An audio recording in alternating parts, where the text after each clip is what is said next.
Hey everybody, welcome back to the channel. It's Coach Dave, and after doing my little video series yesterday, I wanted to talk about a strong topic that is probably what a lot of people are going through and what I just relived myself and made myself sick over. So if you've been in a relationship with any variation of avoidant or a narcissist or an unhealthy, unhinged, toxic relationship with somebody who's emotionally unavailable, they gave you no closure. They deprived you of everything. Every ounce of dignity and respect, any answer, any closure, any closeness, anything whatsoever. Just left you high and dry. Did the slow fade or just dipped, pulled the rug out, you got nothing. This has now left you with a whirlwind of emotions in your mind, and you're all over the place. You are so scattered, you don't know what to do. And even though you know what to do in your day-to-day life, like going to work, brushing your teeth, eating food, and everything else in between, you have to rewire your brain, so to speak. It's almost like you have to relearn how to live because you're used to living in this constant flight or fight mode with this person in your life. You're riddled with anxiety. You are so anxious. You're angry. You're hurt. You're sad. You're all over the place. You don't know what's up and down. You don't know what's left and right. You're trying to make sense of everything. You're trying to find all these answers on your own. You're reading stuff. You're watching videos such as this one. You're talking to people. You're reading old text from weeks, months, or maybe even years ago from this person to try to see where everything went wrong. Second guessing yourself left and right, trying to see if maybe you just showed up a little more and gave a little more of yourself or said something a certain way or did something more. What more could you have done to make them stay? It's not your fault. Please know that. You wanting basic human decency and respect, the bare minimum, not being cheated on, not being lied to, having trust, having ownership, being accountable, and being reciprocated in every which way that they just couldn't show up, but they were able to in the beginning to get you. That's okay to want that stuff. And the fact that they couldn't show up for it doesn't speak anything on you, and it's not your fault. So while you're sitting here in turmoil and you're going through all this, they're out living their life. And that's all the closure that you need. They absolutely do not care because they don't allow themselves to care because they're too busy with the next person. They're too busy focusing on that dopamine rush and that new high, chasing the fallacy of the one, the fantasy relationship that they have painted in their head, same one that they fed to you, thinking that it's going to be this grand, super romantic, amazing, never-ending love fairy tale with this new person because nothing is going wrong right now and there's no deep commitment. It won't last. But you, on the other hand, you're going through all these things. You're thinking all these things. You're analyzing everything, over-analyzing everything. You have trouble going to sleep at night, or maybe you feel more exhausted and need to nap, or you're sleeping longer throughout the day. You comfort eat. Maybe you're not as hungry. Maybe you're not eating at all. Maybe you've stopped going to the gym or doing certain activities that you used to frequently do. Maybe you're not showering. You're not brushing your teeth. You're falling asleep with your contacts in. All these things happen. You tend to not want to take care of yourself because your body is just so broken from everything. Your nervous system is all over the place, and you basically have to rewire your brain. You have to learn everything over again without this person, as well as trying to sort everything out and heal.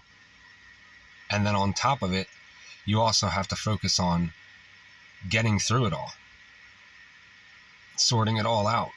Everything that they left you with no answers or questions, you can't ask them. You're going to want to reach out. You're going to want to ask them for certain things so you can see what you did wrong and could do better. You might want to text them. You might want to call them. You might want to write them this big, grandiose novel. And it's not worth it. Take it from me. It's not worth it. If you want to do that, you write the message, you tear it up, you burn it. If you're going to send a text, send it to yourself. Read it a few times and then delete it. It is more for you than it is for them. And even if they got it, and the likelihood is very slim that they would even read it, it's not going to matter to them, and it's not going to, like, they're not going to care. They would have done that already before they left, or they wouldn't have left if they cared. All that's going to do is let them know that they have power over you, and a ha-ha moment of quick dopamine rush and validation, because you still want them, but you can't have them.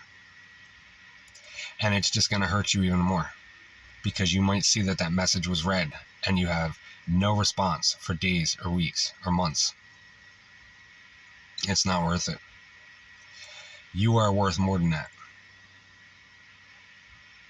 And when you're having trouble going to sleep at night and your mind's all over the place and you're trying to figure things out, if you're calling out of work or you start showing up late, don't allow yourself to get fired. Don't snap on people that don't have any involvement in it. Please take care of yourself. You will feel better. There are going to be days when you just drag. There's going to be days when you don't want to shower. There's going to be days when you don't want to change your clothes. You're not going to want to brush your teeth.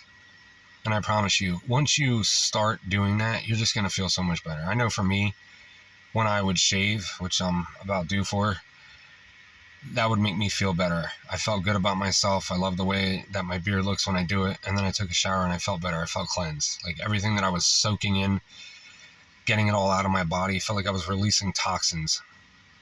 And then I showered it all away.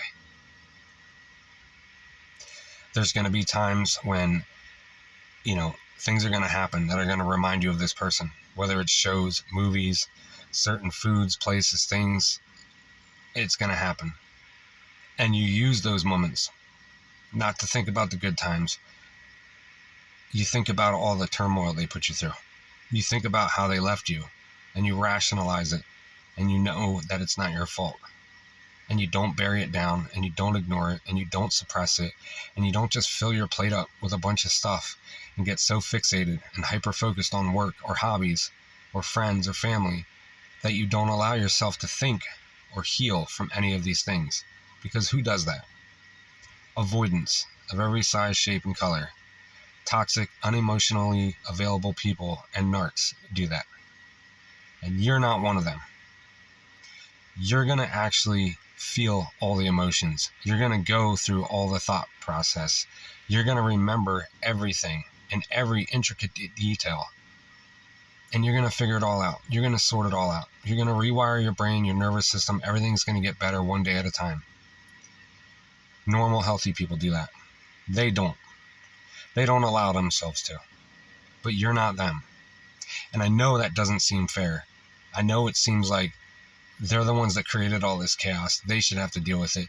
I should just move on and just not have to deal with any of these emotions. I tell you, even if you tried to do that, it's going to be hard. Because a couple months into that new relationship, you're going to end up just like them. You're going to start comparing the person that you were with to them.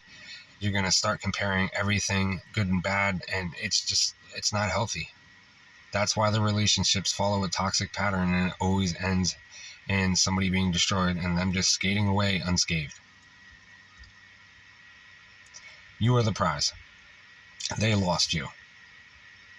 You didn't lose them. So allow yourself to feel these things. Allow yourself to go through the wide range of emotions. Feel the thoughts. Think it all. Write it down. Have a journal or a diary. Write the good stuff and the bad stuff. Write what's going good in your life right now, the positivity in all of it. Focus on some things, but don't hyper-focus on it. And don't hyper-focus on them either. Don't make your whole life still about them. You've already done that and it didn't matter. Don't do that now. You're doing this for you. No contact and healing is for you. It's not for them. And I highly suggest you don't reach out. You don't entertain them. You don't talk to them. If they reach out to you, you just ignore them. And you just let them be. And that's how you gain your self-respect and dignity back.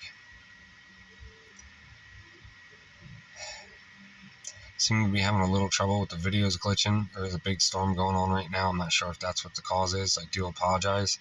But I know that the voice keeps going and the video is a little messed up. Starting to feel a little bit better. I'm going to take a couple days off probably so that I can heal up and give you guys better content. But because of what I did with my videos and how I started to feel, I felt like it was a good time to put this one out there for anybody that has gone through it or is going through it. If you guys have any questions, comments, concerns, complaints, outbursts, stuff that you need to vent to, if you want to ask me about what's going on in your current situation or the previous situation, and you'd like me to make a video on it, I'll keep you anonymous and I'll gladly do that. I have a lot more stuff coming. I greatly appreciate you guys for the likes, comments, subscriptions. It's really amazing. Thank you so much for this, getting me up off the ground and making this a good channel. And I hope you guys have a great time, and I'll catch you in the next video.